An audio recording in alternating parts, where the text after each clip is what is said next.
This is Isn't not that- that kind of meeting. Isn't that different though than what we were advised by Regina, or no?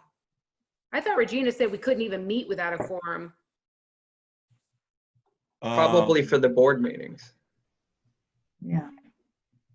Well, I disagree with that if that's what Regina said. I mean, you can meet, you just can't take any formal action. Yeah, okay. I've always believed that as well, but Regina has, I mean, we've not even been able to meet without a quorum, so. That's true.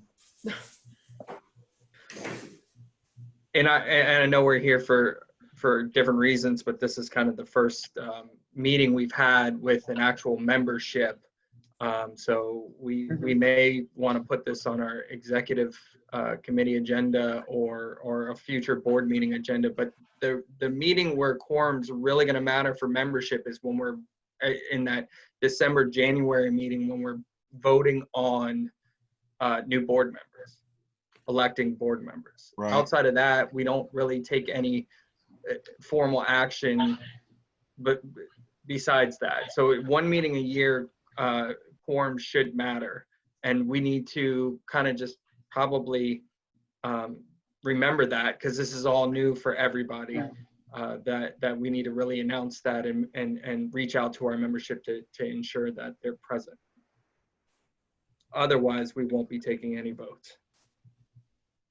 Right now, Sean, we have 22, not including HLA. Am I starting this off? You are doing the welcome, sir. Okay, well then, I'm sorry. It's 5:34, so we're a little bit past the time. So I'm gonna go ahead and open up the Pinellas Continuum Care General Membership Meeting for Tuesday, July 14th via Zoom. And I want to just give everybody a warm welcome. I'm glad to see so many of our board members are in attendance, so thank you for coming. And we have a bunch of attendees.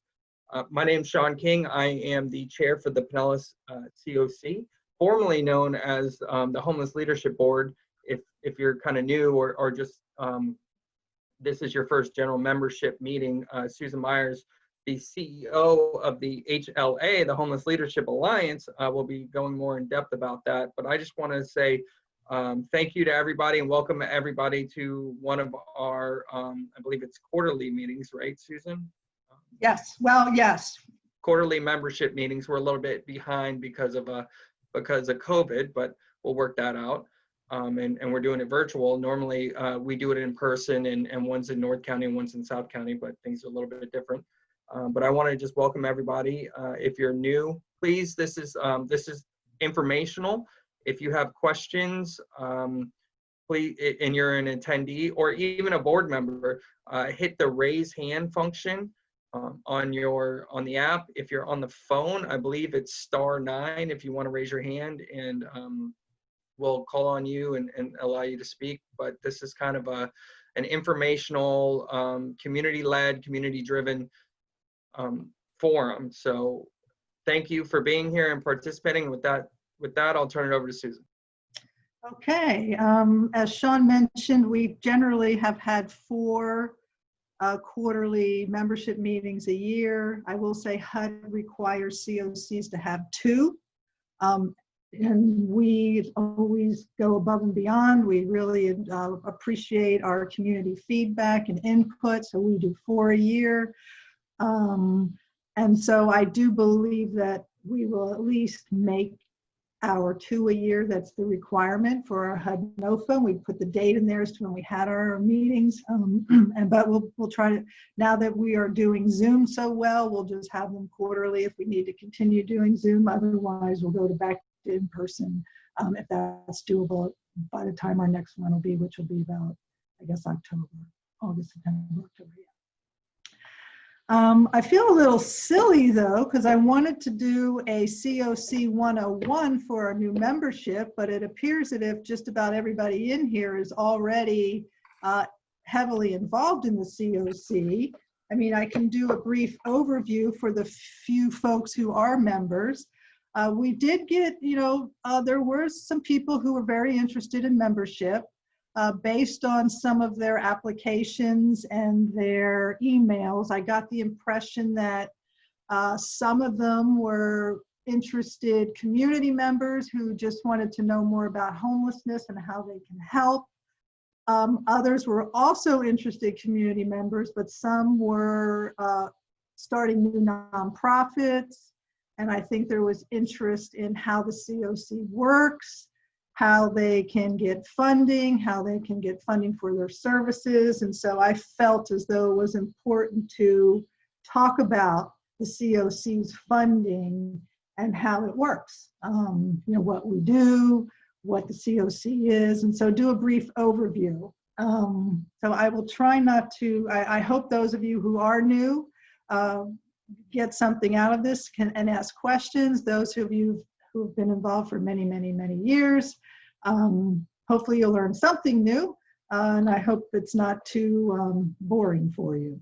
Hey, Susan. Yeah. Is there a way to know who we have that is new and be able to welcome them and I don't know if introductions or like, do they know you or your staff or, I mean, I want to hear your presentation, but I also want to know who our new people are. Well, all I can do is look at the list and tell you whose names are new. And we have Michael Carter. Michael, if Margie, is the audience able to speak? If they raise their hands, they can speak. Okay, so Michael has raised his hand. Michael Carter. If he unmutes himself, he can speak. Michael, if you unmute yourself, you can say hello. Hi there, good evening. I'm Pastor Michael Carter of Victor Newman Ministries. I'm delighted to be here. I'm actually just leaving feeding the homeless at Pierce and Myrtle, area known as the Cop Shop. And so I'm just excited to find out exactly what's going on and how I can better serve the community. Great. Well, we're very glad to have you, Michael. I'm glad that you've joined us today. And welcome. And then I see Aaron Swift. Aaron, if you unmute yourself, thank you. How are you? Yes, hello everyone. My name is Aaron Swift. I'm a local attorney. I was born in St. Petersburg, and I was homeless several times as a child. And I came back to St. Petersburg to go to STEP. You just muted yourself, Aaron, so we can't hear you. Aaron, yeah, there you go. So it said the host muted me. I don't know if I did something wrong. Well, maybe that was an accident. So What's the name? continue. Oh, that's all right. So again, my name is Aaron Swift. It's an honor now and pleasure to be part of this organization. I applied as a former homeless person in our community when I was a young child up to the age of 6. My family and I were homeless at different times. We lived at Alpha House 2 different occasions, and I was on that board up until recently and served as the vice president when I left. I own a local law firm that deals with consumer protection. There's a lot of related issues with formerly homeless and their credit reports and ability to have financial freedom. So I have a big interest in that. And again, being formerly homeless in this community and now a business owner, want to have different opportunities to give back. So looking forward to see what all we can do together. Wonderful. Welcome. Thank you so much for your interest. Yes, welcome to you, Aaron. Thank you so much for coming tonight and for wanting to be a part of us. I think your story is going to be very meaningful to a lot of people. Thanks, Aaron. Next, I see Dwayne Ron Sharp.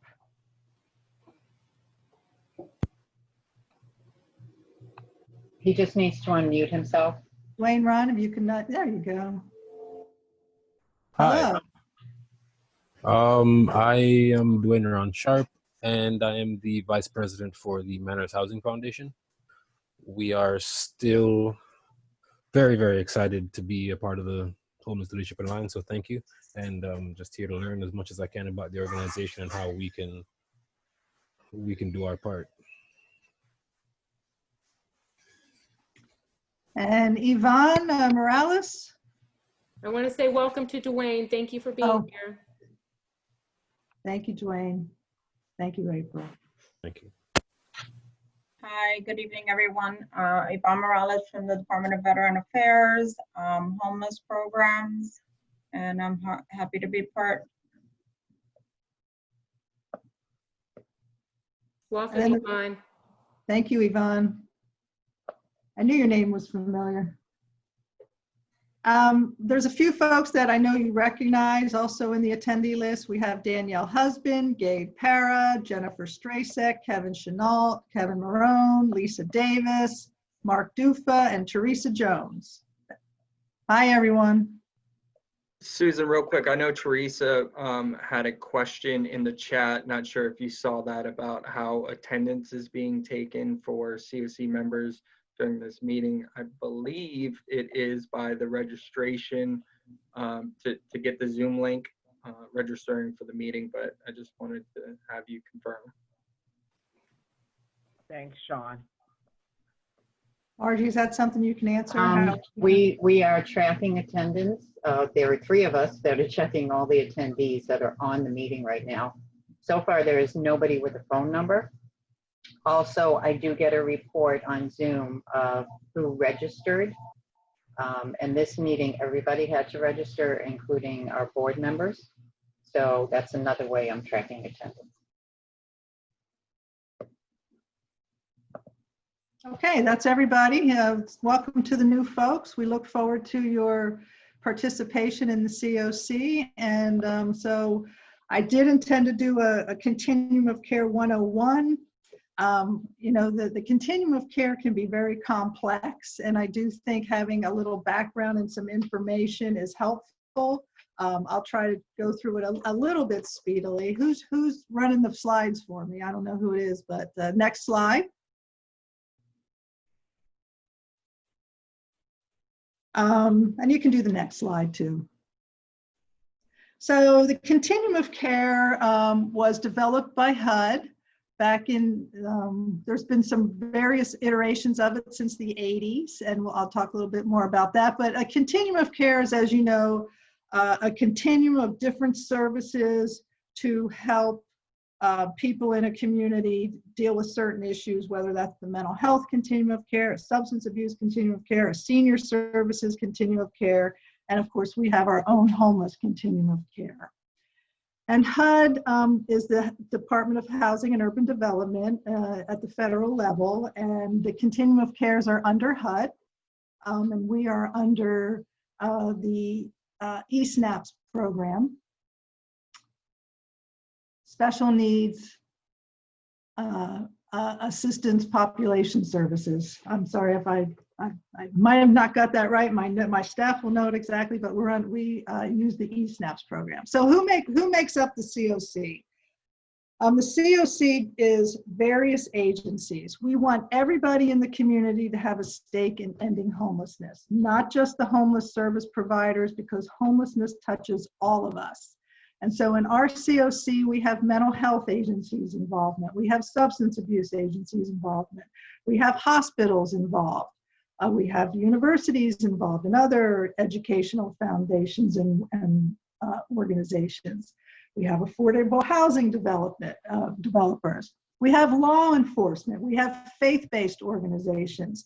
We have all kinds of folks in our community. The sheriff sits on the CoC board. The public defender sits on the CoC board. We have a faith-based representative who is here tonight, Sam Picard.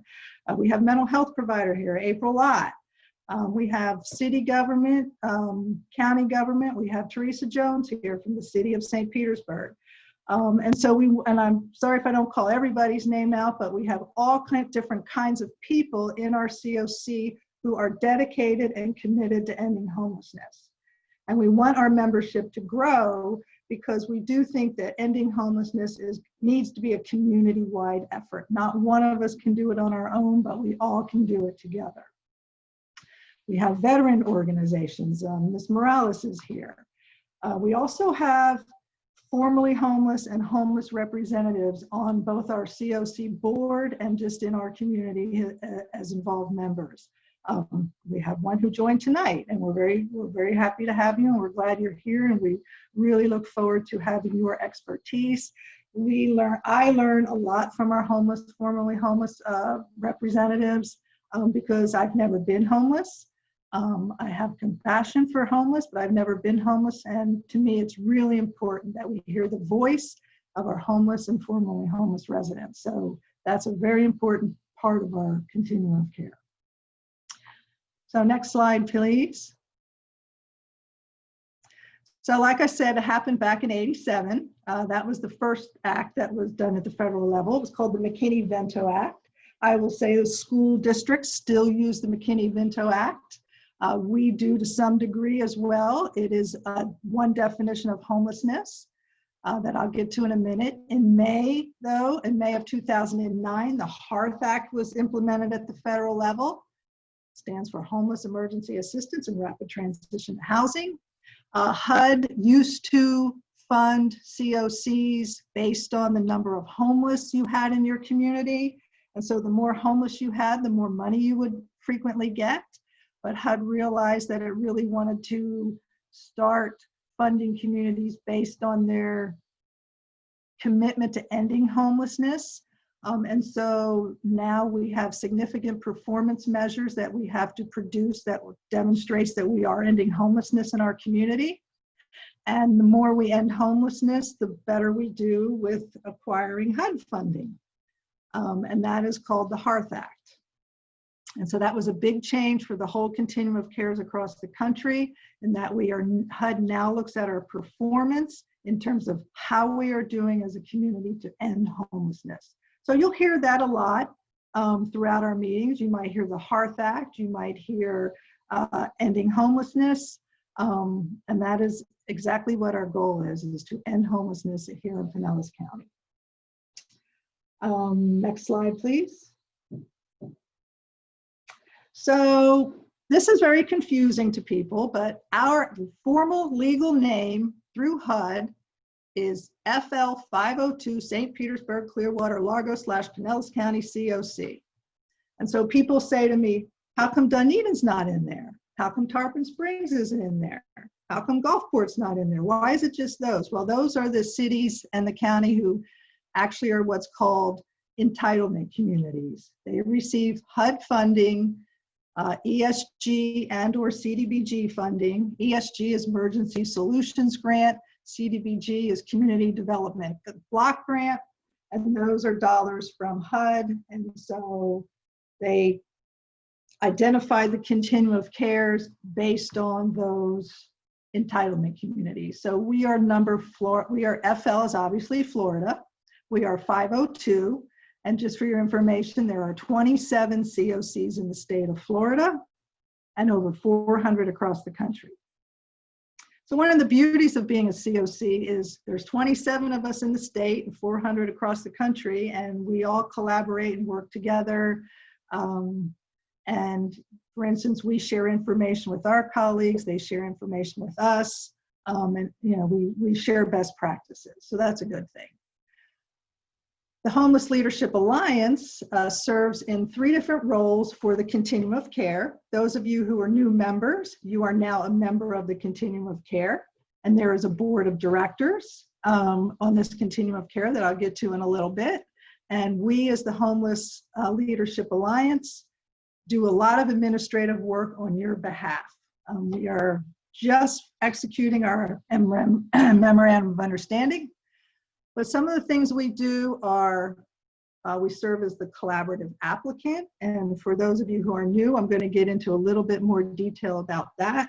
But that is the big application that we submit to HUD every year for homeless money, for funding to end homelessness in our community. It's called the collaborative applicant. That's us. We coordinate that whole process.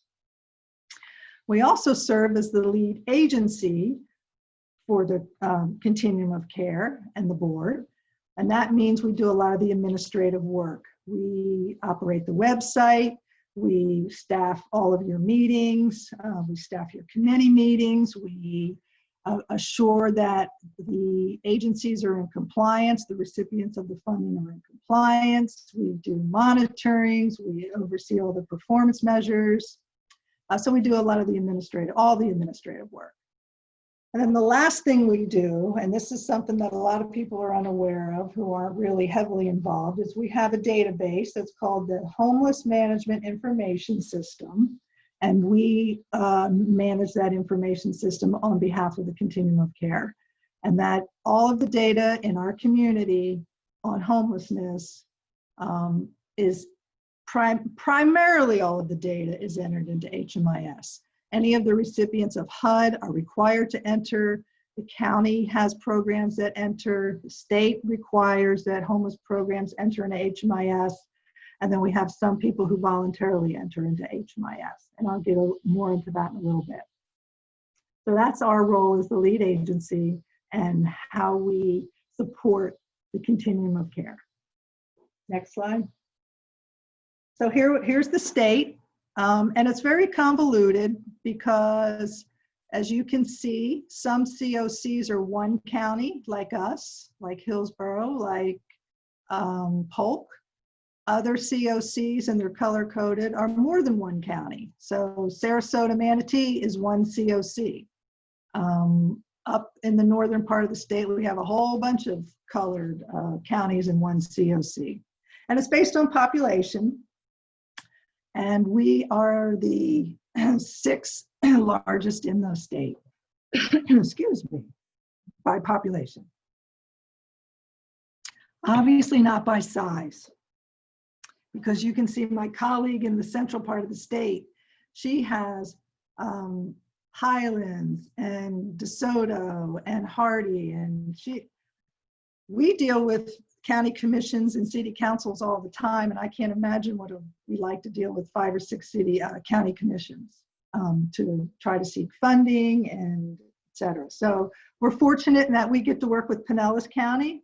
Pinellas County government is extremely dedicated to ending homelessness as well, and they provide a lot of funding to our community, as does our other partners in our CoC, such as the City of St. Petersburg, the City of Clearwater, the City of Largo, and the City of Pinellas Park, who isn't listed on our CoC name, but they are certainly a partner as well. And Tarpon Springs is also involved in our CoC. Next slide. And if anybody has any questions, feel free to interrupt if you can. So I want to just talk about some key concepts of the continuum of care. One of the terms you're going to hear repeatedly as a new member is you're going to hear NOFA. You're going to hear the term NOFA. It's NOFA, and it stands for Notice of Funding Availability.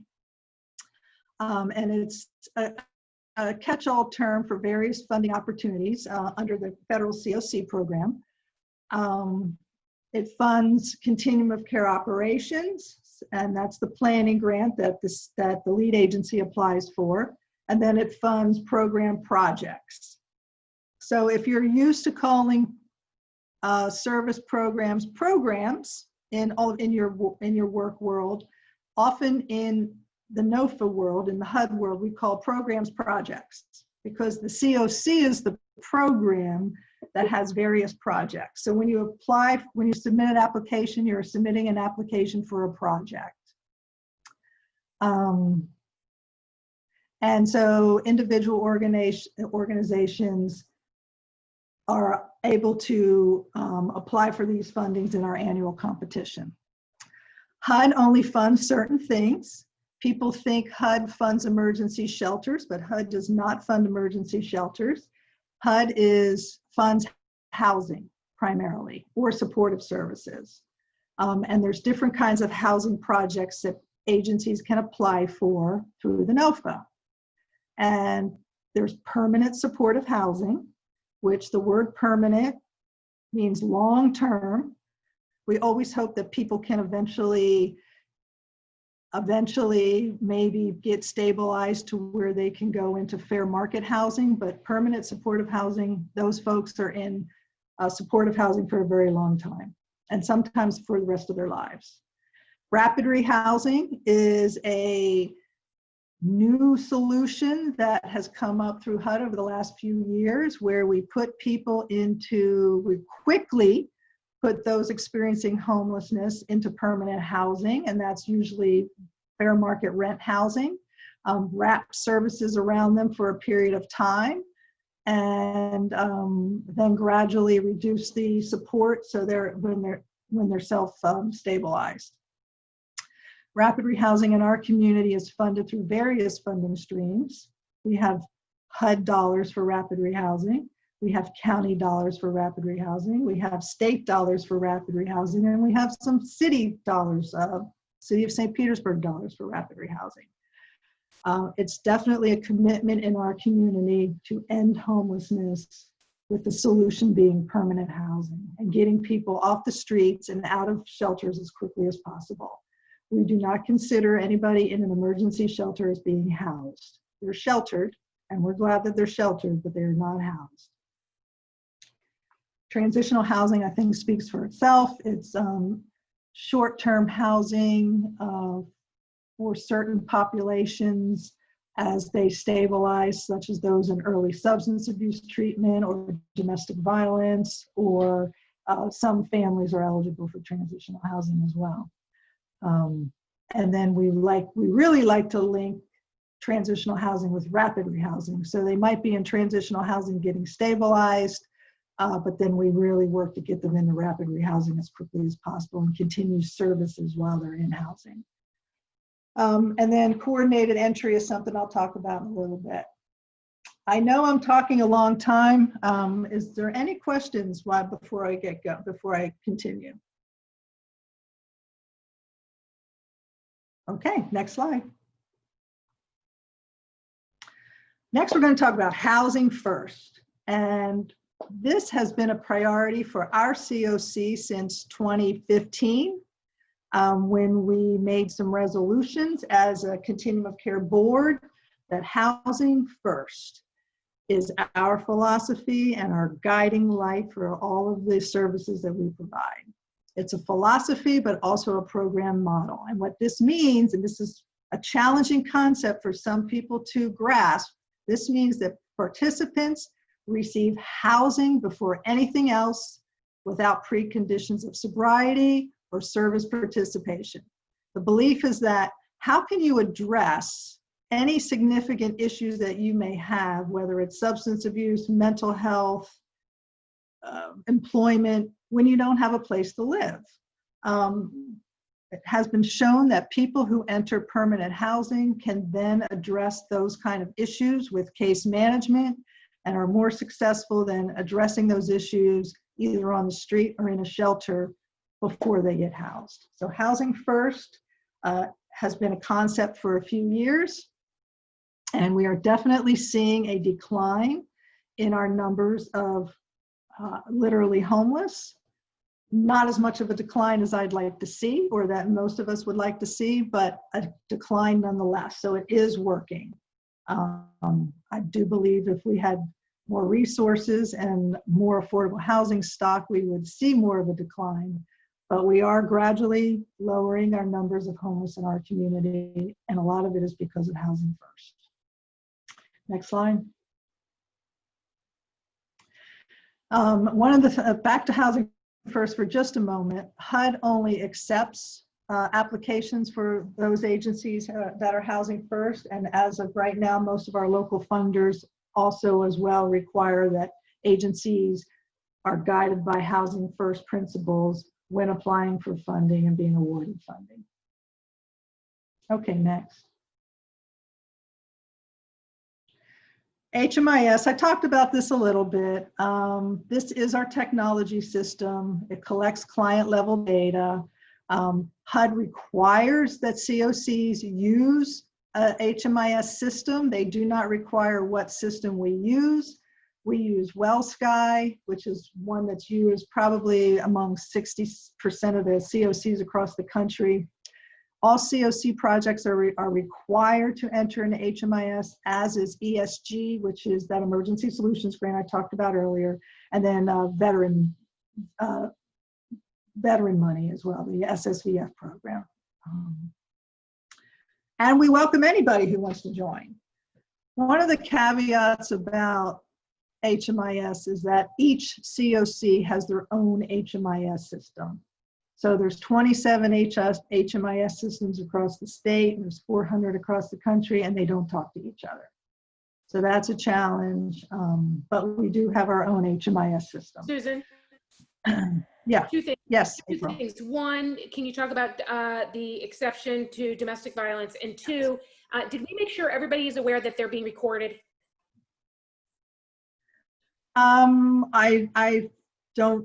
I think we talked about that at the beginning of the meeting, Okay. but I will say to reiterate again that our meeting's recorded. So if you have any questions, feel free. Yes, April is absolutely correct, and thank you for that reminder. Domestic violence agencies are not required to enter into HMIS, nor do we want them to, because it could be a safety issue for the residents.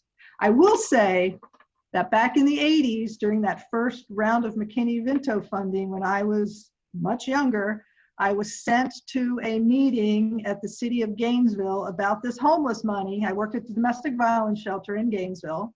Was sent, go down to the city and find out about this homeless money. So I was at the city, and the gentleman running the city meeting said, "What are you doing here?" I said, "I'm here, I'm with the domestic violence shelter. I'm here to find out about the homeless money." He goes, "They're not homeless." And I said, "Oh, yes, they are." And I will say it's taken a long time for the homeless system of care to recognize that women fleeing from domestic violence are indeed homeless, which is a good thing. We, in fact, now fund our local homeless shelter, CASA, with some significant CoC funding, and they were just awarded a bonus project as well. But domestic violence shelters should not be entering into HMIS.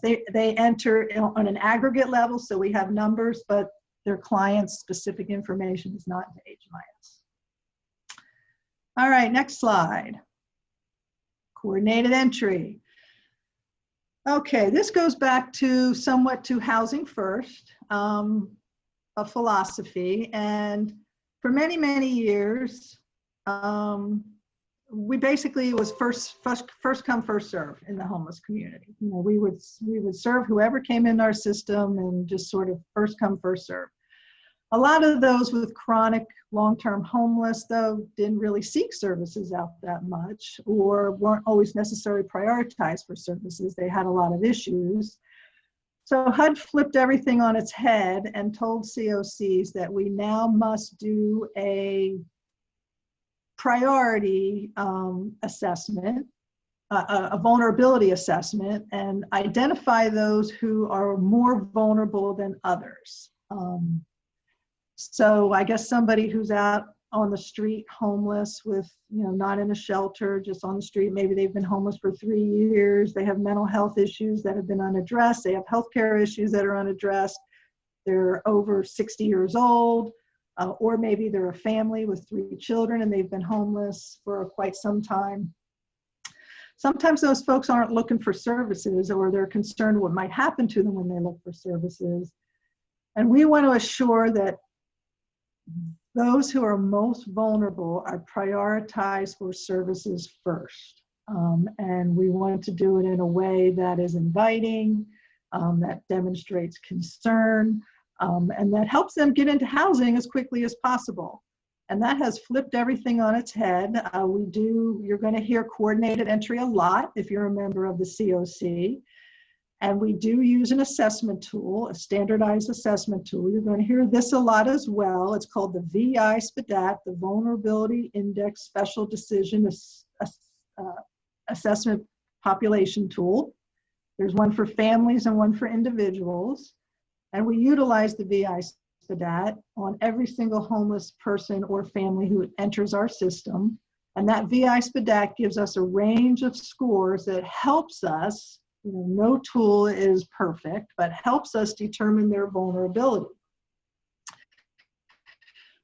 And so there's a range. And so 1 through 3 means they're not that vulnerable. They probably need a little bit of help. Maybe we can give them a bus ticket back to Indiana where they're from. Maybe they need a pair of work boots to get back to work, but they really should be able to self-resolve, and we're going to do our best to help them self-resolve.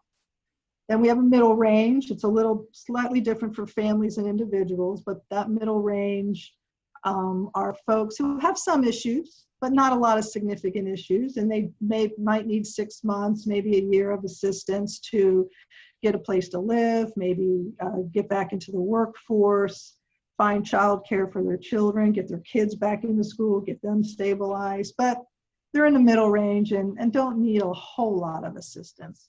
But then we have those folks that everybody sees on the streets, long-term homeless, severe chronic mental illness or health conditions, who are really the most vulnerable in our community.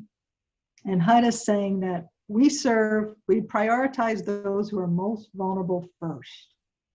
And why this has flipped everything on its head is because if you're, John Jones at the top of the list, and you're next in line for the next housing opportunity in our community, but Susie Smith was just assessed and she's more vulnerable than you, then Susie Smith is next in line for that next available housing opportunity because she's more vulnerable than John Jones, who is now number 2. That's been hard for our community to,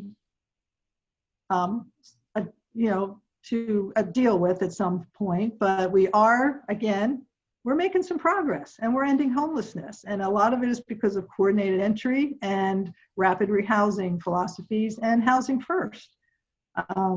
So any new structure is challenging, but I think we're getting in a pretty good flow, and we are administering coordinated entry. Next slide. All right, I'm going to talk about the NOFA a little bit. This is the HUD NOFA, that Notice of Funding Availability. Last year, nationally, HUD was almost 2.3 billion, 2.283 billion awarded nationally. Here in Florida, we had a little over 94 million. We, as the CoC and Pinellas, bring the CoC collectively. When I say C, I don't mean the lead agency, I mean the CoC. We all work to bring in a little over 4.5 million to our CoC. And the NOFA, as I said, used to reward sheer volume of homeless, but now we are rewarded or awarded funding based on our performance. And we have to do data-driven decisions, and we have to serve HUD identified populations and priorities, and also our own in this CoC, and then implement housing first and coordinated entry. Those are all the things HUD looks for when it does the scoring of the NOFA. Next slide. For those of you who are new to the system and who are possibly interested in applying for funding, you first have to become a HUD approved vendor, and that is through the HUD process. But our HUD NOFA is in 2 categories. First, we have our annual renewal demand. So it's mostly for those agencies who already get funding to reapply for funding. And that's 94% of money that the pot of money that we get. That's called Tier 1. Then we have Tier 2, and then the projects are also projects that have been awarded funding, but the Rank and Review Committee has decided that they should be in Tier 2, which means you may or may not get funded by HUD. So the only real opportunity in our annual NOFA for new projects is through the bonus projects. You can apply for bonus projects through HUD, and HUD every year determines what the bonus projects will be focused on, whether it's domestic violence, homelessness in general, or both. This year, we were awarded through CASA, or CASA was awarded through the CoC, a bonus project for transitional housing and rapid rehousing. So we're very proud of the work that CASA is doing, and very proud that HUD has recognized the good work that CASA is doing, and they were able to they were awarded a bonus project. So back to this, tier 1 is pretty much a guarantee. If an agency is reapplying for funding, it gets put into tier 1, they're going to be funded. Nobody has not been funded yet. I guess it's always a possibility, but you're 99.99% you're going to get the funding. Tier 2 is really up to HUD. If your project is in the tier 2, HUD may or may not fund all of our tier 2 projects. And this year we did lose one tier 2 project. Next slide. If you are applying for a bonus project for, well, any project, but if you're new, it would be a bonus project, you must provide 25% match.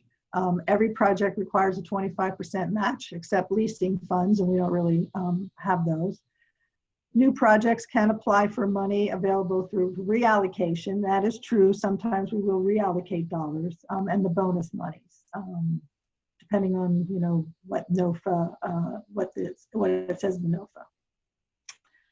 And then you will have to get into ELOCs. It's a reimbursement grant. Draws are made quarterly at a minimum in HUD's ELOC system. I will say HUD is great about reimbursement. We put in our reimbursement and the money is in the bank in 2 days. No other funder is that way, but HUD. So we do appreciate that. Next. So once the NOFA is released, the CoC determines how we're going to do the process. There's always a scoring and ranking committee that's made up of CoC board members, sometimes other folks as well, but generally board members. And as said, like I said, we have new projects and renewal projects. This is just a repetition slide. Next. Next slide, please. So when you submit your project, they're either accepted, they're accepted with modifications, maybe the budget is reduced or something like that, or they're rejected. I already talked about that. Again, tier 1 is 94% of the total amount we get from HUD. We never know what it's going to be. HUD every year will say, this is what your amount is. 94% of that amount is in tier 1, 6% is in tier 2. Higher scores are likely to receive funding. Next, please. I talked a little bit about these project types. This is what can be applied for through the HUD funding: permanent supportive housing, rapid rehousing, joint component, transitional housing, rapid rehousing. These are permanent projects, permanent housing projects. This is what HUD likes to fund. Again, our mission is for homelessness to be rare, meaning it rarely occurs in our community. Brief, if it does happen, it's brief and short term, and permanent.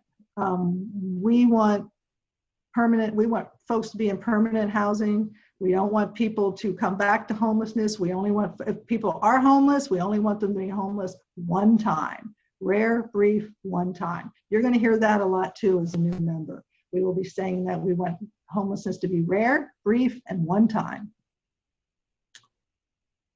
Next, and then the solution for that is permanent housing. HUD allows these costs up to 10% of the total budget for administration. It does allow for HMIS costs, rental assistance, leasing, and operating costs. Next, please. You can certainly go on the HUD Exchange and find out information on the CoC. This is just one portion of the CoC in terms of what we are, how it works, how the funding works, how you apply for funding. But the CoC is much larger, and there's a lot of more information. At these membership meetings, I'd like to do a little chunk of something informative every single time we have one, because I do think it's confusing for people, and I do think information is valuable. So this first one was really just a basic CoC 101 and a little bit on the NOFA, but every time I'm going to share a different project, a different focus of the CoCs with the membership, so you all can start getting a much better understanding of the CoC. I am available at any time to talk. I could talk on the phone. I'm more than happy to meet with people. Right now, we don't really meet one-on-one anymore, but we can meet via Zoom one-on-one, and I'm more than happy to answer any questions people have as new members about the CoC and how it works, because it is complicated. And I want everybody to be as informed as they want to be. Susan, real quick, didn't mean to cut you off, but I don't know if you want to run down the committees we have or the councils that we have, and since we do have some of our chairs that have joined us for this meeting, maybe they can, and maybe you'll cover this in additional meetings, but we have our board members and our chairs of the committees, councils here, providers and funders and whatnot. Maybe run down, you know, that real quick, and maybe they can, April, and I thought I saw Duggan and maybe somebody else on the line can talk briefly about what they do and how to get involved. Okay. I don't know if I can run them all off in my head, but I can say we have a data and system performance committee that's typically made up of funders and providers, but it would be great to have some other folks on that committee, and they really review all of the data from all of the agencies and really look at the performance of the system overall and how we're doing. We have strategic planning. You know, we have a big system, we have a lot of issues, and it really requires strategic planning with the resources that we have. And so that's another committee that really could use, it has great membership, but we always could use some new blood, so to speak. Different perspectives are always welcome. We have our point in time committee. That, I didn't really talk about that, but we have an annual point in time count. That is a HUD requirement. Well, HUD requires that we do an annual count of all of our shelters annually, but every other year we're required to do a street count. We in our community do choose to do the street count every year. And that's a year-long planning process. It happens the first 10 days of January, the last 10 days of January, all across the country. Everybody in the country is doing a point in time count the last 10 days of January. But we plan starting February 1st. We start planning all over again. We blanket the streets here in Pinellas County and count every homeless person we see in mass. We have hundreds of volunteers who help. I think that's a great first committee for a lot of new members. It really gets you down in the weeds with what we're dealing with. In terms of, I think that's a great first committee. We have an advocacy committee. This committee is new.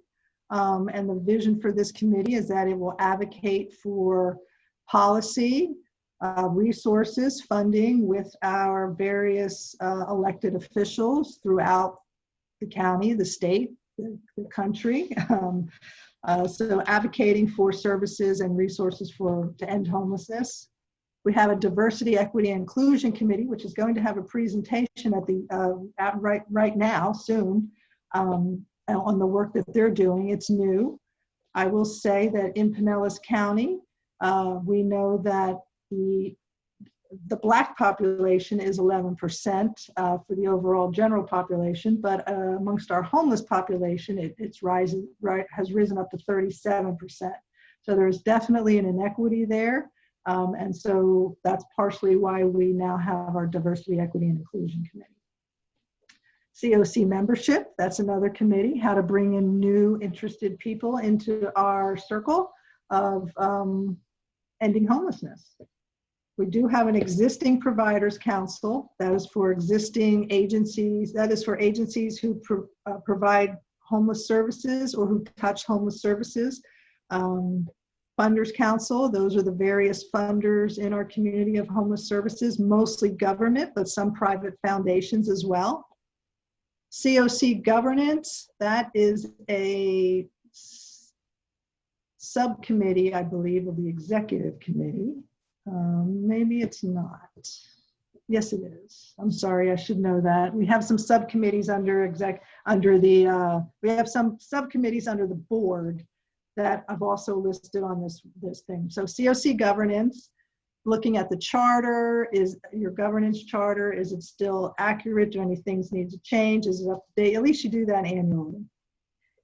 HMIS governance, there's periodically, HMIS is our database, if you remember.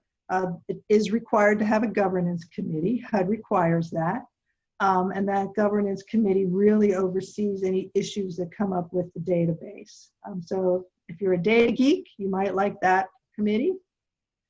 Review and rank, we've talked about that. That does not just the NOFA, but we also sometimes establish a review and rank for other funding that goes through the CoC lead agency or the CoC, such as the state money or some of the local money we're asked to do that for. And then we have a grievance committee. It's not yet in place, but that grievance committee is to address any grievances that might arise in the CoC, whether it's from a provider or a recipient or something. So those are the committees.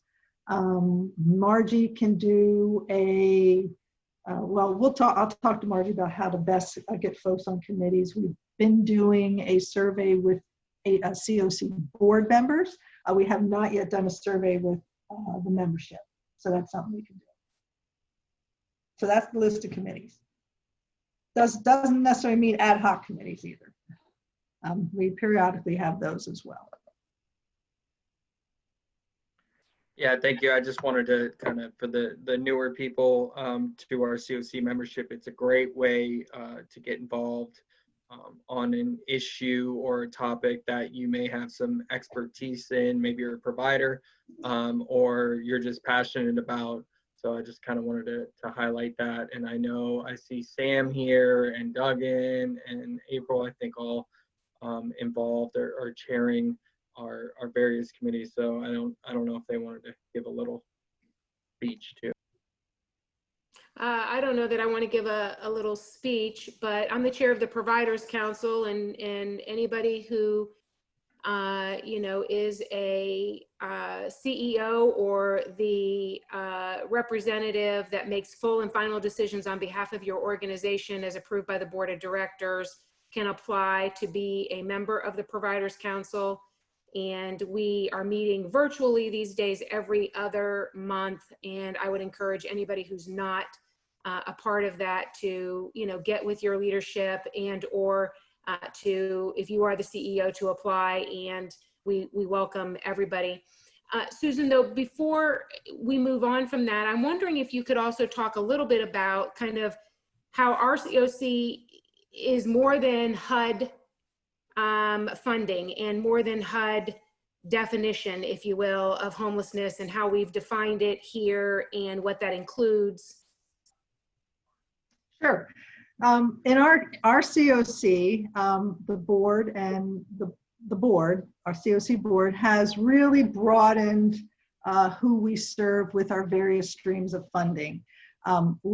HUD funding actually is for literally homeless, and literally homeless are those folks who are on the street or in emergency shelter or essentially are someplace not meant for human habitation. The McKinney-Vento definition that I mentioned earlier is broader in that also includes their definition. Their definition of homelessness also includes those who are doubled up and who, not by choice necessarily, because they have to be, those who are in motels, who are not self-paying, but who are being paid by another entity, or those who, and well, definitely those living in the car. I mean, that's literally homeless.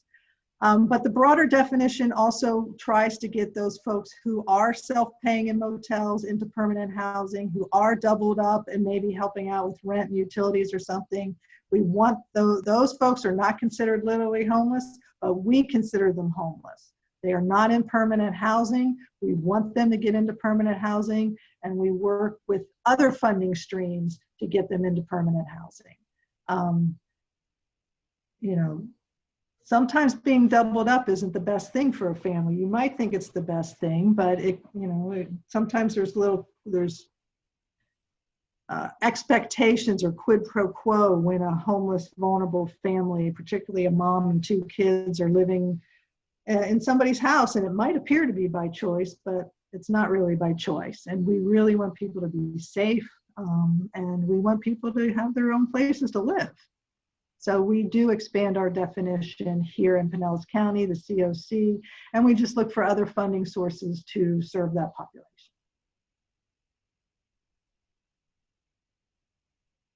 Was there something else you wanted me to bring up? Okay.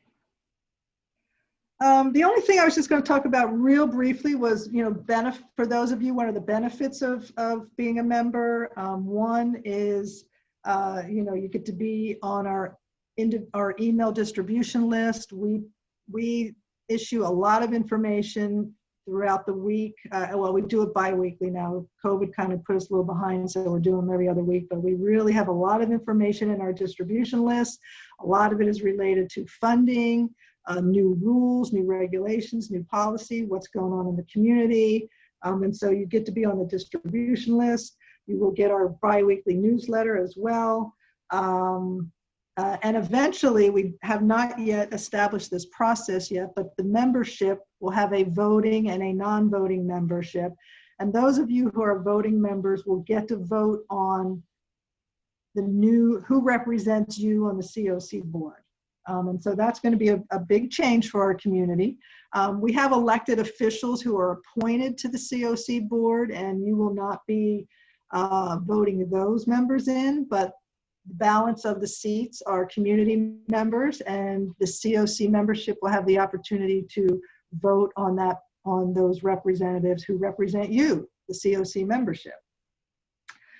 Well, the requirements are that you must attend 50% of the general membership meeting. So typically we're going to be having 4 a year, which means you have to attend at least 2 of those. So I'm really happy about those of you who are on the call today, that you were able to make it. I know it's a rough time for a lot of folks, and I'm really pleased that you were able to carve out some time in your very busy schedules to be here today. And looking forward to continued conversations with you all. Next on our agenda is the CoC Diversity, Equity, and Inclusion Committee. Susan, before you move on, I think yeah. Kathleen Beckman has her hand raised. Oh, I don't see that. Okay. Hi, Kathleen. Susan. Hi, can you hear me okay? Yes, we can all hear you. Good. Well, first of all, thank you for all the work you've done. I've been on, I don't know, 3 or 4, I don't know, a number of meetings, and you all are so impressive. And there's so much to learn. I appreciate you going over that PowerPoint one more time. But I just wanted to ask a question as a newly elected. So I'm a newly elected council member in Clearwater, and we just went through the big HUD document, a 5-year plan, submitting that, and we have a 1-year plan, and it was over 200 pages. And and I've read those plans in the past, but this was the first one I approached as a council member, and truly it's overwhelming, the need versus the funding. And so that's just a huge. We lost you, Kathleen. Kathleen, we can't hear you. Yeah, sorry, can you hear? Yeah. Mm-hmm. Okay, well, we anyway, about there's the huge, yeah. Okay. Huge discrepancy. And so I'm wondering, what can I do as an elected official? What would you like me to advocate for? It seems that there's just never going to be enough funds. And so We lost you again. I understand your question. I think that's really a good question to bring to the Continuum of Care board. I can certainly tell you, though, that there's a definite need for affordable housing in our community. That is one of the significant needs we have. It's what we hear over and over and over again about people not being able to find affordable places to live. Yeah, and I would love the board members to weigh in as well. Yeah, if I could jump in, you're in a truly unique position, being an elected official, not only to be able to influence policy in the city of Clearwater, but visibility and at the state and federal level. So I think that's one of the reasons we never really had an advocacy committee before. You know, for the CoC, it was kind of ad hoc or when issues come up. That's being formed right now. Sounds like we may have a good chairperson for that committee, but I think that I think that committee will be bringing recommendations or formulating policy and advocacy stances or strategies. So I completely understand this is an overwhelming deal. We're not going to be able to eat the whole pie at once, but I'm glad you're here and you're enthusiastic and showing up. But I think that advocacy committee and kind of bringing those issues to the board, as Susan said, will help us shape and be more laser focused to what we can get accomplished. Thank you. Thank you. I will. You know, I want to answer the question a little bit too. I do think kind of what, to piggyback on Susan, you know, saying about affordable housing, but I also think, you know, simply understanding the complexities of someone who is homeless, the overlapping intersection with oftentimes mental health conditions or mental illness and substance use disorders, and, you know, understanding that children and families in particular are, that is something that I'm primarily concerned with, although I am also very concerned with youth that are aging out of foster care into homelessness, as well as children and families, because we know if you are homeless as a child, it is you know, it makes you highly susceptible to becoming homeless as an adult.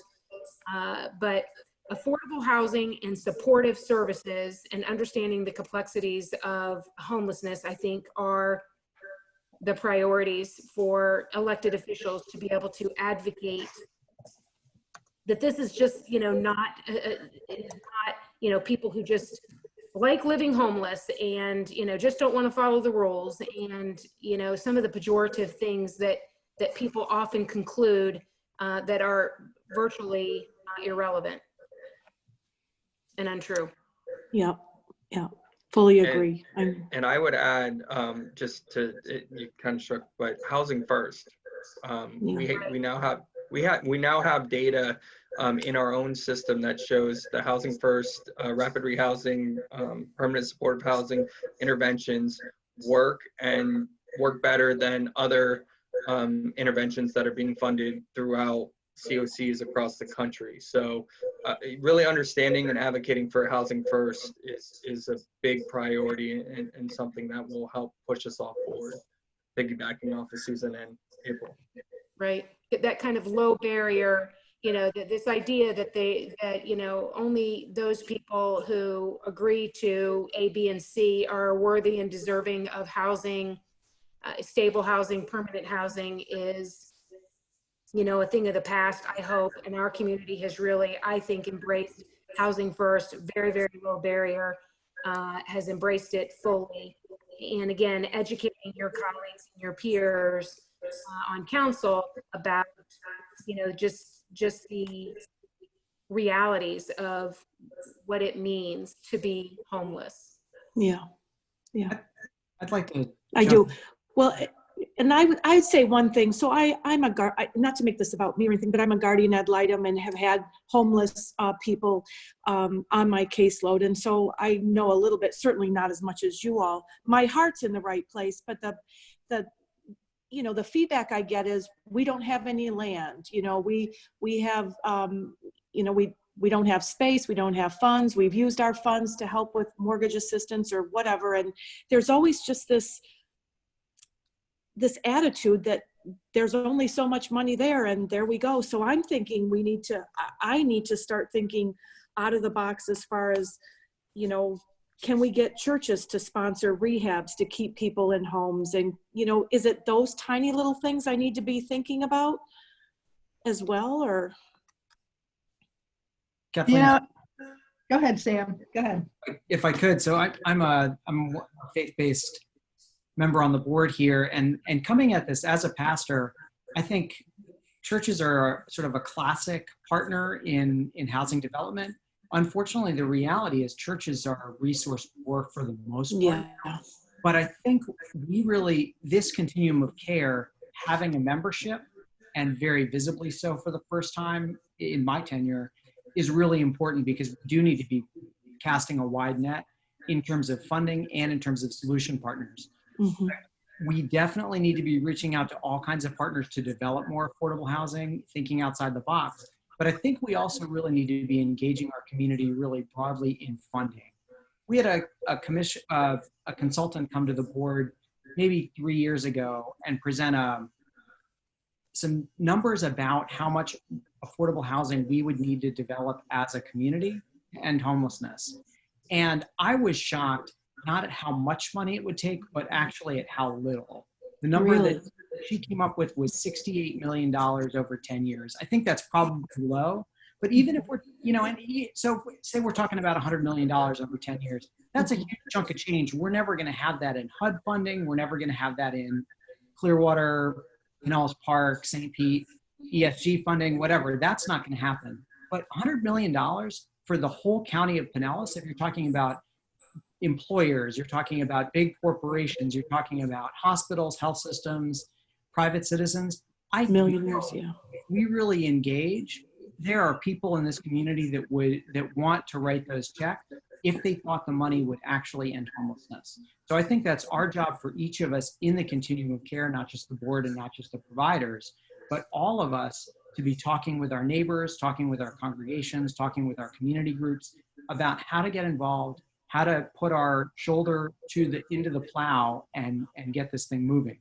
Because it's completely doable if we really work together and we bring more people to the table. Good. I appreciate that. I chime right in. I agree. Good. Thank you. And Susan, before you move on, I just had this. Can you let member or non-members know how they can become a member if they want to join the CoC? If there's a cost to it, those kinds of things. Sure. Just in case somebody's not a member yet. All you have to do is go on our website and there is a link to membership. There is individual membership and agency/organization membership. Individual membership, non-voting is no cost. You can just become an individual member and receive our emails, attend these meetings, etc. If you want to be a voting member, which if you remember, you eventually will get to vote on who represents the CoC on the CoC board. That's a $30 fee for individuals.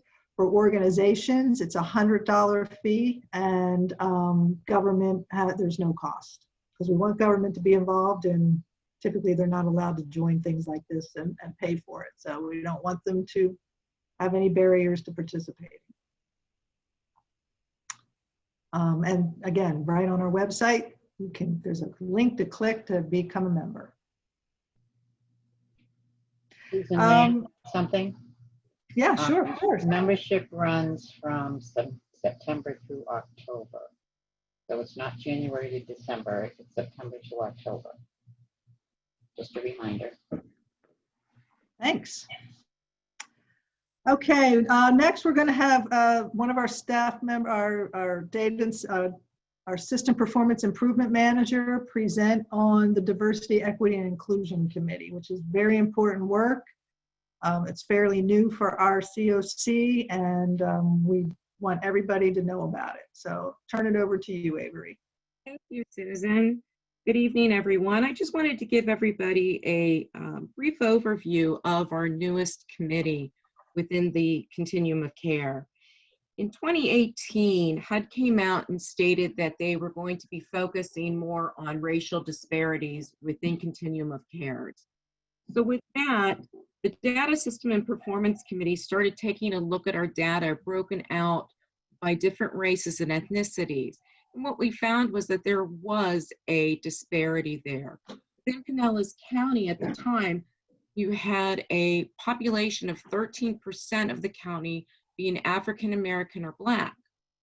And what we found was within the CoC data, 34% of those that were entering into homelessness were African American or Black. Since then, we keep track of that data, and we've seen it ebb and flow along with the population and the census data of the county. But what came out of that review of data was a subcommittee of 5 was created. And this was a racial disparity subcommittee. That committee continued to review the data and even was able to work with an intern from the University of South Florida who did an analysis of our point in time data from 2019. And the result of that analysis was the subcommittee coming to the board and asking for a formal diversity, equity, and inclusion committee to be established for the continuum of care. The board accepted that, and here we are today with the newest committee. The Diversity, Equity, and Inclusion Committee provides insight and advice into promoting diversity, equity, and inclusion throughout our continuum of care. Our objectives on that committee is to reduce and eliminate the impact of disparities of people of color who experience or are experiencing homelessness in Pinellas County, ensuring that the continuum of care board membership is reflective of the population being served by our homeless prevention and response system, and to establish measurable objectives to reduce and eradicate disparities on minority populations who are experiencing or at risk of homelessness. The committee membership is at least 11 seats with no more than 15 at any given time. And we have a very robust workload. So therefore, we require members that are active and engaged. Our roles and responsibilities include working with the CoC to establish a diverse and climate to include continuous research and investigating current demographics and characteristics and trends. We continuously review and evaluate survey data to find out what kind of incidents of behavior or microaggressions are going on. And also, how is the staff working within the provider organizations of the CoC able to articulate their cultural competency? We also work to provide diversity-related educational opportunities. We're just getting started, so wait to see what we've got coming out. We are creating opportunities and venues for discussion. That includes diversity, equity, and inclusion. We want to begin and continue those courageous conversations within our community. We advise the board on policy or other issues. We advise them also of innovative ways to recruit and hire for diverse groups. We share information and best practices. And we are recommending and promoting policies that will attract and retain a diverse mix of continuum of care members. And with that, we promote and support diversity awareness throughout our continuum of care. Again, we are the newest committee at this time, and so we are looking for members. The committee reviews anyone that is interested in being a member, and the final docket of committee members does go before the board for approval. So thank you. Does anyone have questions?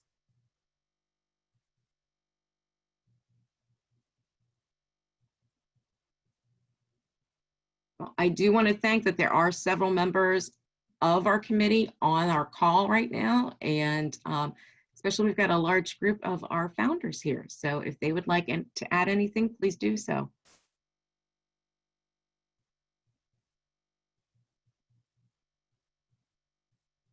Doesn't sound like got anybody else want to say anything? Yeah, I mean, I'll jump in. I think this is something, and I appreciate the recommendation. I'm glad the board unanimously adopted creating a diversity, equity, and inclusion committee at that level. This is something we need to lean fully into as a CoC, as a board, as a community. The stats, we hear them a lot, or almost every board meeting, but I don't know if the community really hears them, so I'll repeat it. It's 35+% of our homeless population is African American or Black, and sub 15% in the normalized population. So we we have a significant issue here in our community, specifically with racial disparity and inequity within our homeless continuum of care. So we're going to continue to do that hard work. I'm going to continue to make it a priority.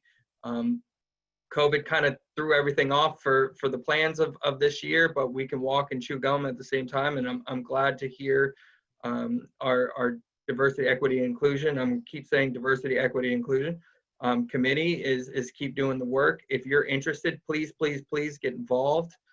This is probably the most important work besides extinguishing homelessness completely that we can do in our continuum right now. So thank you.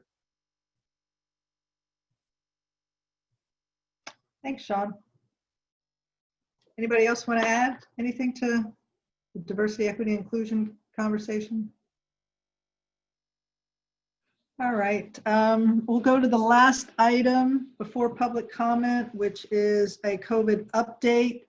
I know many of you have heard numerous updates throughout the last few days because we've all been in the same meetings, but some of you have not. As we all know, there's an increase in those who are testing positive, or yes, there's an increase in those who are testing positive, and there's an increase in those who are dying in our community from COVID, in our state as well. I'm going to focus on the homeless community right now.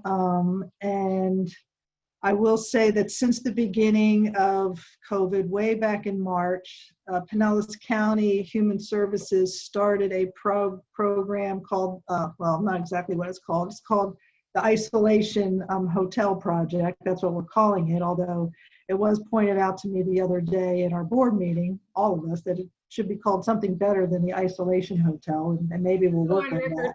I want to go on record and say that the original proposal submitted did not call it the isolation, it called it the recuperation, and somehow it got converted to isolation, but in writing it is the Recuperation Hotel Project. Well, let's just call it that then and see if it sticks. So the Recuperation Hotel, this was a project funded with some of the CARES funding that Pinellas County has received, and it is for those homeless individuals who either test positive for COVID and obviously need a place to recuperate, or those who have been tested and are awaiting their results. And we don't want those who are homeless who have been showing symptoms and who have been tested to go back into a shelter with a lot of people. And so those people with those two situations are going into the Recuperation Hotel. We have, I would say right now I think there's 7 people in it today in the Recuperation Hotel. Last I checked, it could be increased by now. I would say since the beginning of the project, there's been probably close to 75 or 80, and that might have gone up too since I last counted. In that hotel, in that project. And so the HLA has been taking the calls. All referrals for that project come from either the health department or a hospital.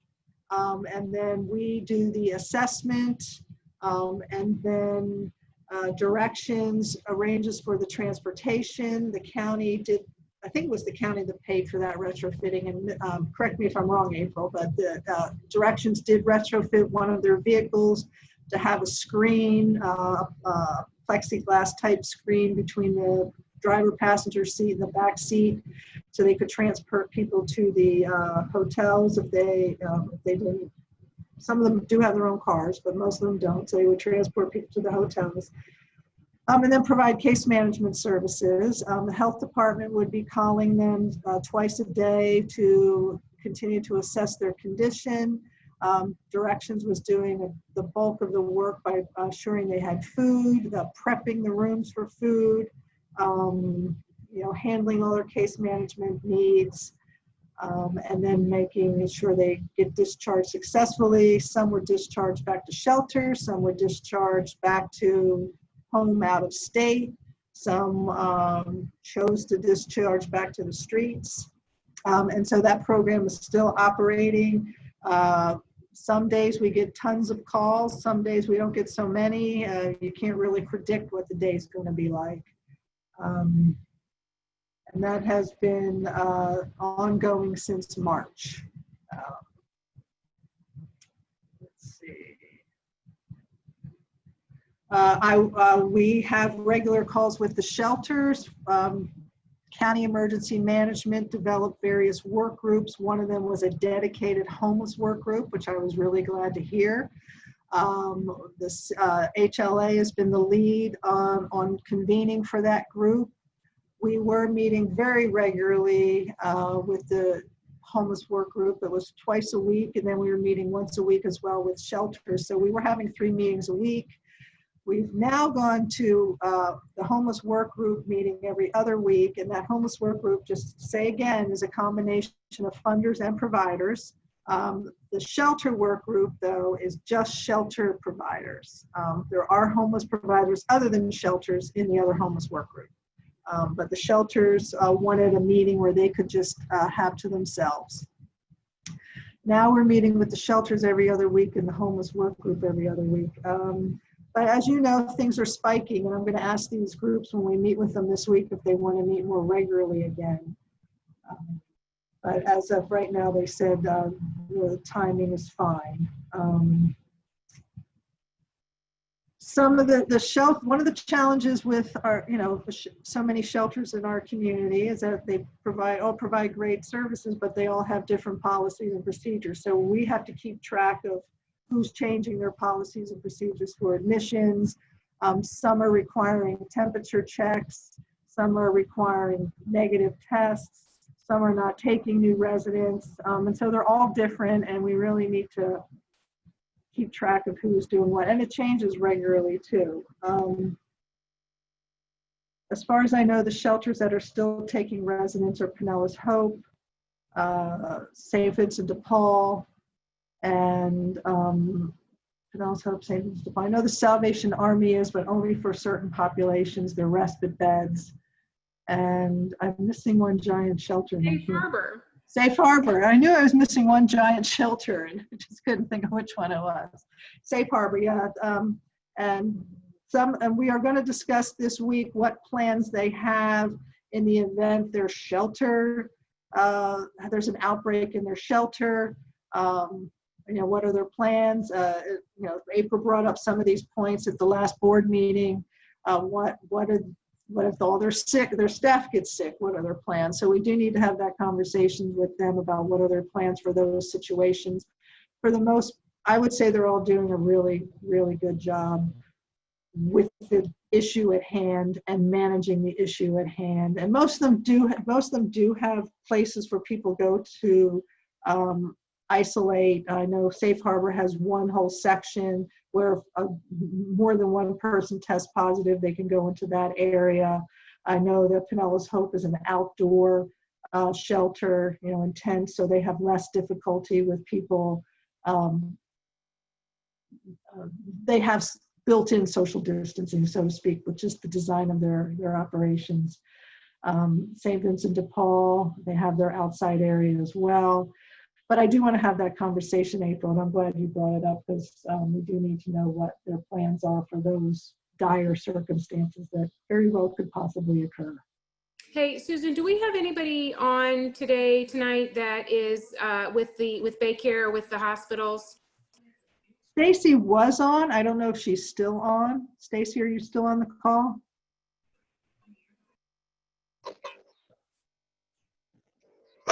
Yeah, it looks like she is. Where is she? She needs to. She might be having problems with her Can you audio. what your perspective on what's going on with COVID, and if you have any information regarding the homeless community?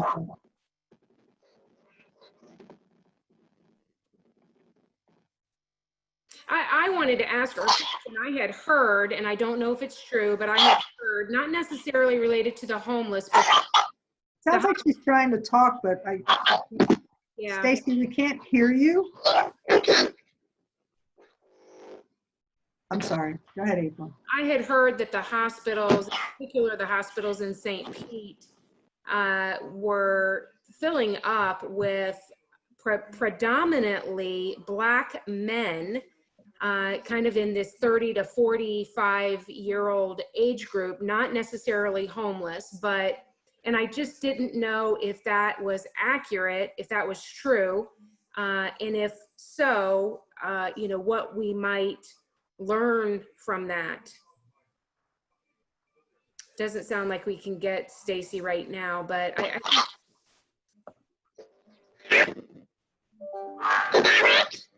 Yeah, something's wrong with your audio, Stacy. Yeah, something's wrong with your audio, unfortunately. May I speak? we would love you to, Teresa.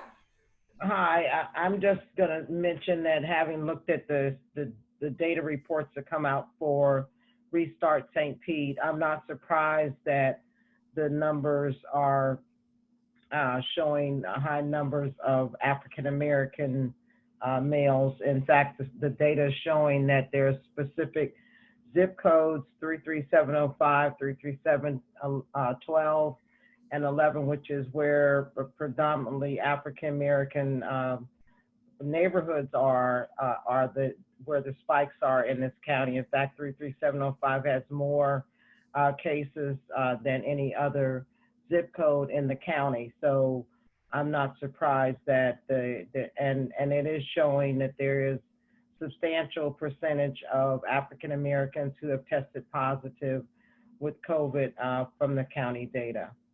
So I don't know if that translates to specific hospitals that are filling up with African American males or not, April, but the numbers of African Americans is certainly a pretty high percentage.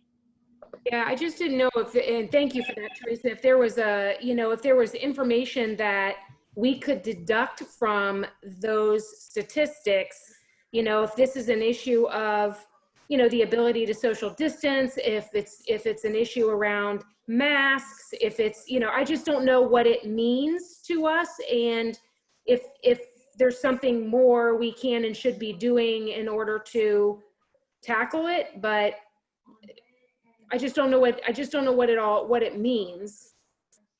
Well, I do know that the Foundation for a Healthy St. Petersburg has been leading an effort to hashtag Mask Up St. Pete, and they specifically targeted the 33705 zip code about 2 weeks ago, where they were handing out masks and educational materials with about 50 volunteers within that zip code, as well as I think the next one is coming up next Friday, I believe the 25th. They're targeting the 33712 zip code to do education as well as provide masks to individuals. So I think some of it is educational. I know that the HLA has handed out masks to our homeless residents along with your staff, and the areas where they've handed them out, I've particularly observed that even though masks have been being provided, masks aren't being worn. And so I think that education is going to be critical to get people to understand the importance of wearing masks. It looks like Stacy dialed in. Right, she did. Hi, everybody. Is that better? Yeah, so much better. There we go. I'll have to get IS to figure out what is happening with the speakers on my laptop. So I think the question was, you know, what are we experiencing in the hospitals? So for Pinellas County, we are still seeing an influx of patients coming to us from the skilled nursing facilities and assisted living facilities. And now we're seeing a handful of patients coming to us from the developmentally delayed group homes managed by APD. And, you know, this presents a challenge for us because many of these individuals no longer require hospital level of care, but we have a select number of skilled nursing facilities that have wings dedicated for COVID positive patients. But the staff at those facilities, they're not equipped truly to handle dementia, Alzheimer's, wandering type individuals or the developmentally delayed individuals. So this is creating some challenges for us.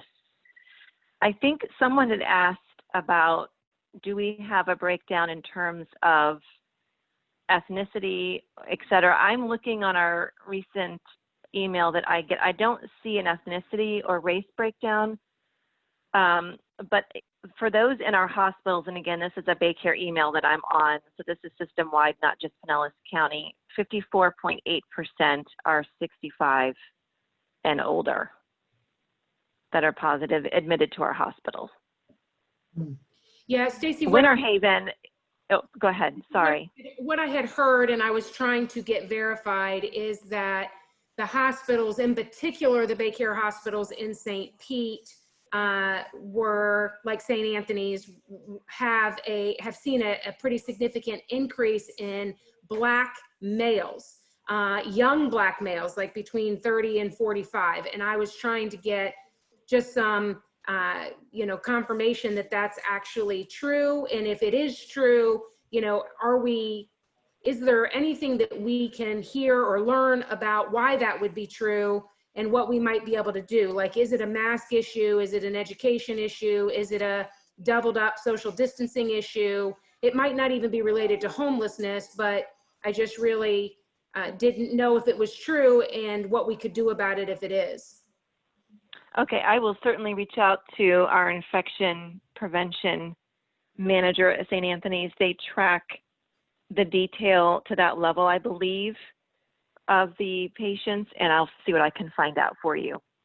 Interestingly enough, we do get from a system perspective that our positive patients, it says 56% are male and 43.7 are female.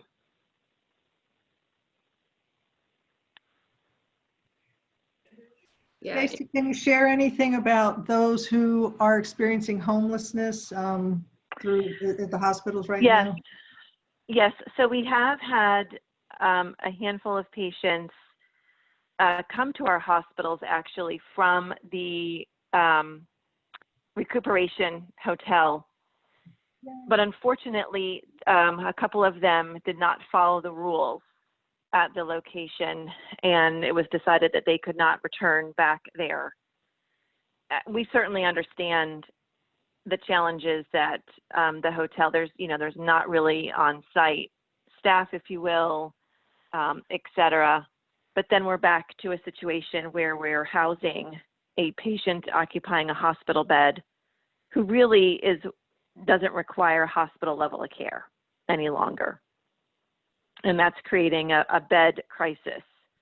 A lot of factors are creating a bed crisis for our hospitals. At any point in time that we are housing patients who don't require hospital care means that a bed is not available for a patient that does. And that continues to be the concern, because even with the COVID cases, we are still seeing patients coming in with heart attack, strokes, and other medical emergencies.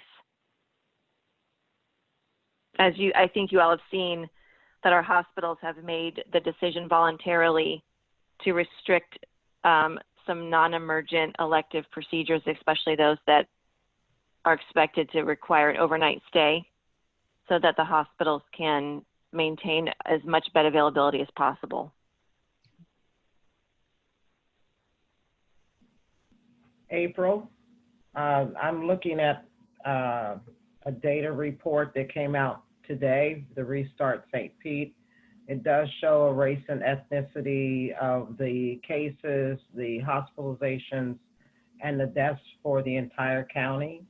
And it's reflecting that 44% are white as far as cases.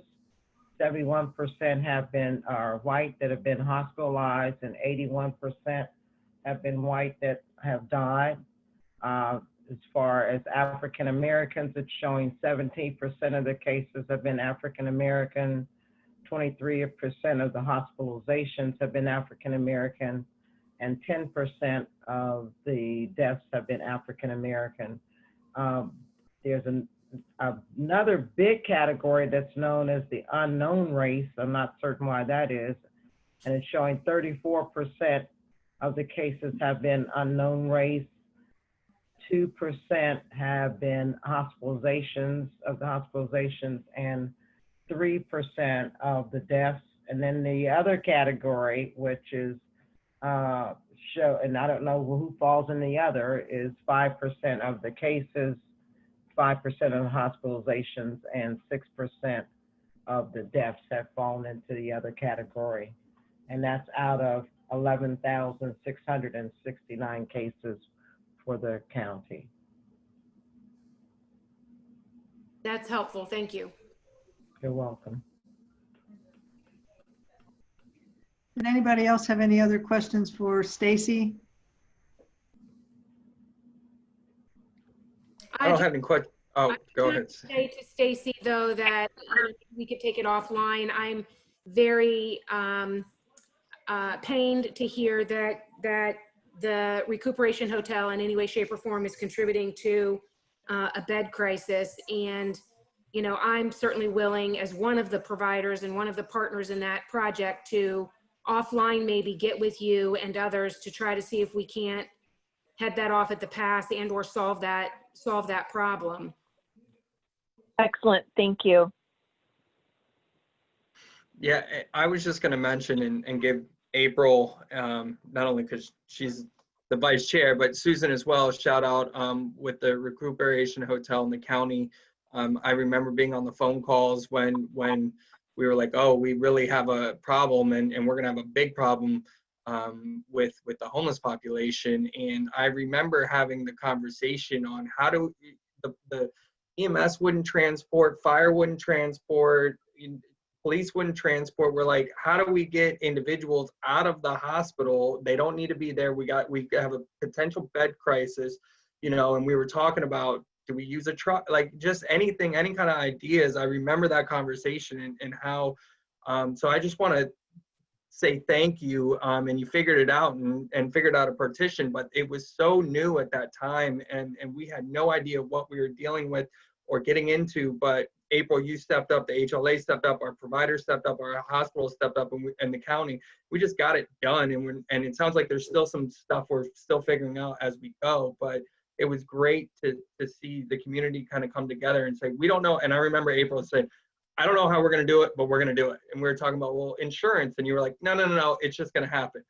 And thank you for that and our providers. But I remember vividly having that, well, do we get a truck? Like, how do we transport somebody from the hospital to this hotel? We got the hotel, we got all this other stuff in place, but how do we get them there? And it's the little things that you don't think about, but you have to think about and really get done. So thank you for that. Thank you for the HLA and directions and all the providers and the county and the hospital and everybody else. So I just remember that and I wanted to bring that up because Susan brought up the partition. And then when you did it, I was like, that's a genius idea. Why didn't we think about that when we were talking about it? But, It was a great idea. Doesn't it feel like that was a few years ago? Yes, I was just sitting here thinking that. I was. The only thing else I want to bring up is two things. One is street outreach. Again, directions in the HLA have been partnering to actually go out into the field to meet with those folks who are still living on the street and hand out bags of supplies, food, PPE, hand sanitizer, masks, whatever we have. We had a little, when there was the second spike, we had a little hiatus from that, but we realized, I hate to say it, but this is a new normal, at least for a while, so we all went back out again and we're doing it again. And then the only other thing is this statewide ESG money that I was on a call the other day, and for probably the 29th time in 3 months was told we would hear any day now who's getting awarded what, but hopefully we're getting there. But just a reminder that we did apply for $1 million for ESG funding, for this special ESG funding, and to prioritize the more vulnerable populations to COVID, those over, I don't know if we wrote 55 or 65, but those who are seniors and those who have other pre-health conditions, can't get that word out. And we're waiting to see how much we get. It'd be great if we got $1 million, but whatever we get will be more than what we have. And we did opt to the CoC opted to subcontract with Directions because they're already receiving the state ESG money. They do a great job. We have a great partnership, and it would just be a seamless transition. But we're hoping that we get word soon because we need it. And that's all I have. Next is, if there's anything else about COVID, we can move to public comment.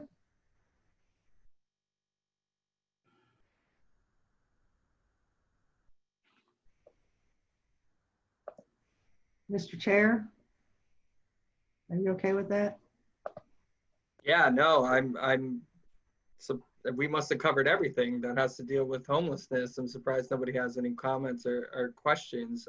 We welcome it. We're gonna have to do more of these in the coming months. So, you know, oh, we got a hand raised. I see Aaron. Let me see if I can unmute you. Oh, I think I just muted. You there? Yes, can you hear me? Yes, thank you. All right, so I guess this counts as public comment, but as a new member, what's the best way for me to get involved in a committee or how to become more active moving forward, you know, between now and the next set of meetings? Well, right now we're in the process of requesting CoC board members and what committees do they want to participate in. But that's the next thing we can do is send out a survey to our membership asking them what committees they would like to participate in. So I think committee work is a good start.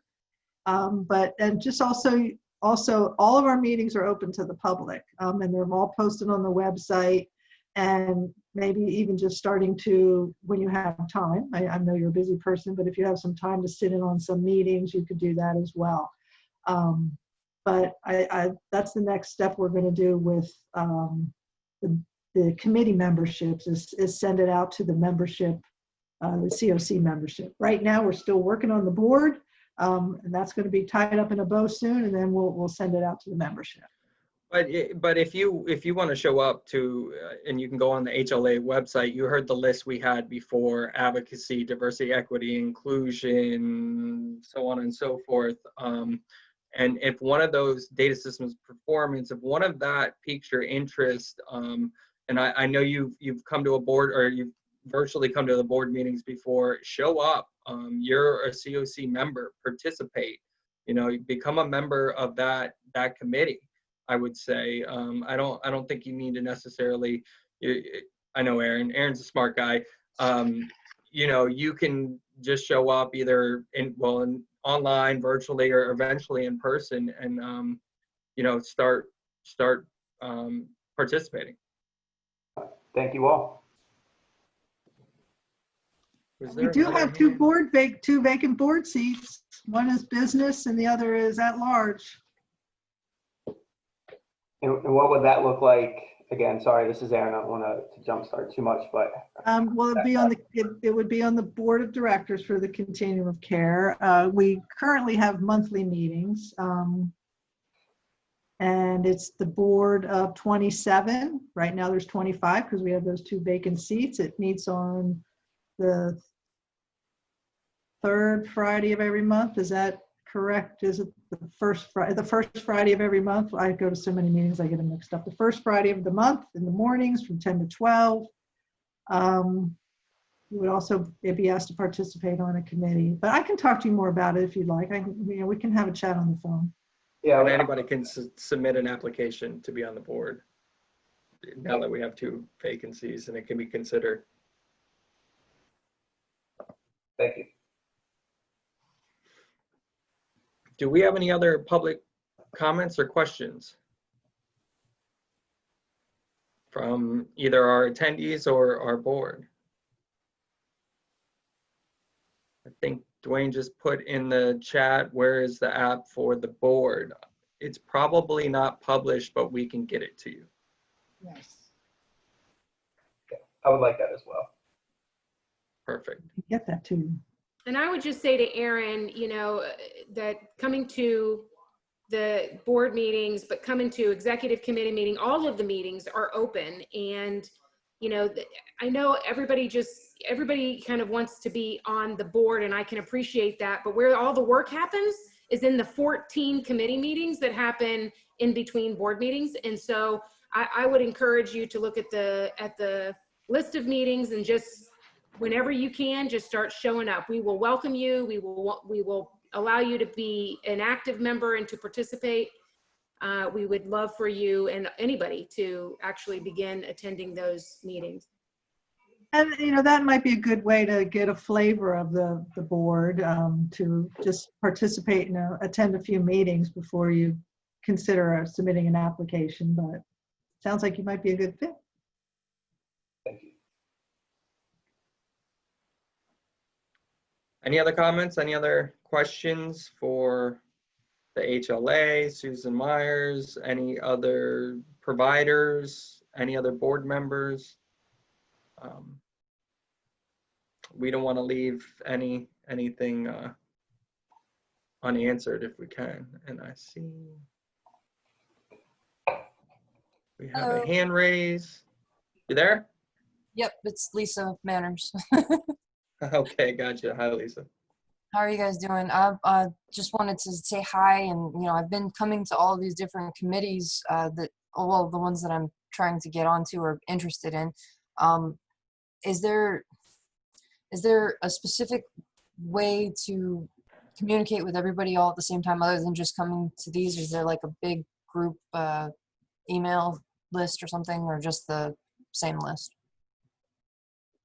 Well, this board operates under the Florida Sunshine, and so it's very prescribed how it's like it would be like communicating with a board of county commissioners or something. You can't communicate with everybody all at once like that, but you could certainly communicate with people individually. The best way to communicate is to attend meetings and do public comments. I'm just kind of. You so can certainly communicate with me as staff and my staff. So if you know you need some questions answered, we can have a conversation about that. Yeah, I've been trying to go to all of these committee meetings just to try and soak up everything that we're going to be getting into. I'm especially trying to get a hold of the Boley Center still so that we can try to see if they can help us get started, get things moving. You know, I just want to say to you that we have a providers council meeting. In fact, it's coming up on Friday. It should be posted on the HLA website. Boley is a prominent member of the providers council. If you wanted to attend that meeting virtually on Friday, if you have the ability, we do public comment at the beginning and at the end. And if you have questions or thoughts, or you just want to make a connection with Kevin Marone, their Chief Operating Officer, you could do that on Friday. I'm actually here now. Oh. I apologize. I was out last week, and I did go through all my emails today and saw your email, and I will connect with you tomorrow and set something up. Thank you guys so much. I love these meetings. You guys are so well organized. See how that works? You guys are great. That was easy. It's the easy one. All right, anything else we can solve while we're here? No, in all seriousness, if there's any other public comments or questions, we'd love to answer them. We have a wealth of experience and knowledge on this Zoom call right now, and at the board meetings and at our various committee meetings. We have a bunch of dedicated, smart, excellent community members that are trying to help tackle such a wide issue, such a systemic problem here. But I don't see any other hand raise. It's 7:21. Can we, I'll leave it to Susan. Can we, or maybe our board attorney, Mr. Gertis, can we adjourn 9 minutes early? Is that okay? Just give me a thumbs up. Yes, it's perfectly okay to adjourn early as long as your business is finished.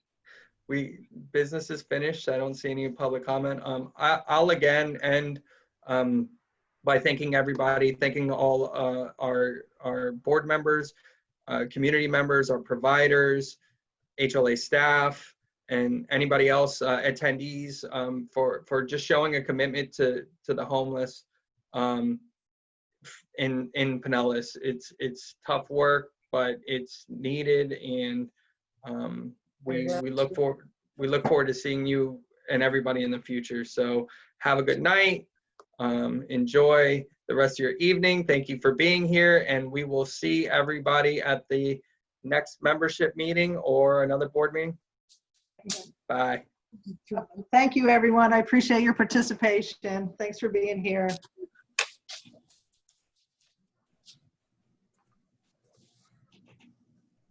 Thank you, Susan.